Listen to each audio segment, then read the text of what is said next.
So hello guys, we will create a simple web application with this SQL injection vulnerability.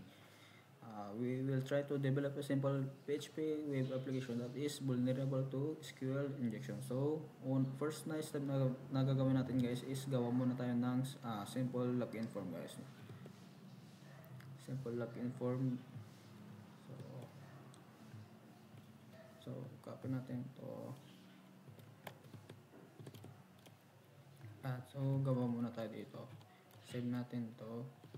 Then punta tayo dun sa Chrome. And then login natin yung ating localhost. So then.php. So ito siya nakagawa tayo. Then next na gawin natin is maglagay tayo ng try natin mag-login.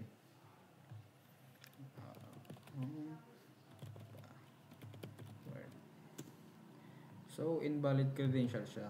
So hindi siya pwede pasukan kung hindi natin siya gamitan ng SQL injection. So try natin pasukin gamit ang SQL injection, no. So to try natin to injection, tas kahit ano ilagay nyo, kahit anong password na. So ayan, nakapasok tayo sa admin. So next na gawin natin is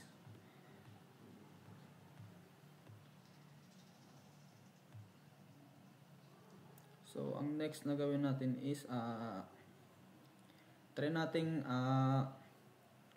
i-secure yung ating gagawin na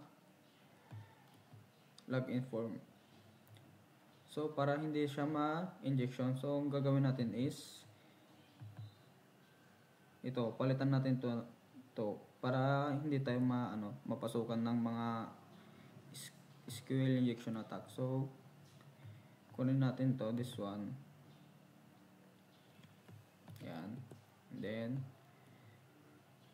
copy paste natin. So bakit hindi dito pwede mapasukan ng mga attackers? So ginamit natin itong question mark kasi treated siya as data. So hindi siya ma-execute gamit ang SQL.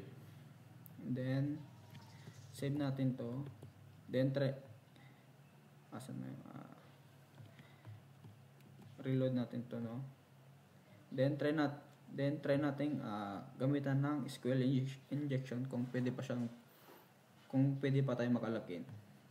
So anything, yan.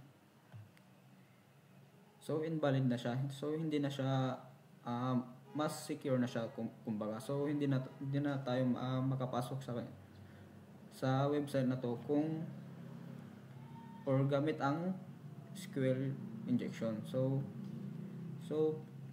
next na gawin natin is i-login natin ang ating valid na credentials, no, admin. So gamitan natin siya ng admin, then yung admin 1, 2, 3. So yan, successful siya guys, no.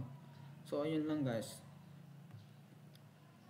para maging mas secure yung gagawin yung website is ito yung ilalagay nyo sa inyong code.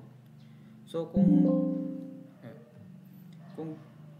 kung gusto niyo naman na or if possible na inatake yung kunwari ganito,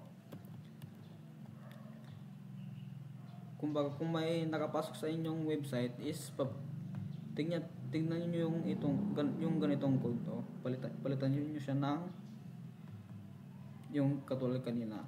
Yan, yung ganitong code guys, para hindi mapasukan ng attacker yung inyong code.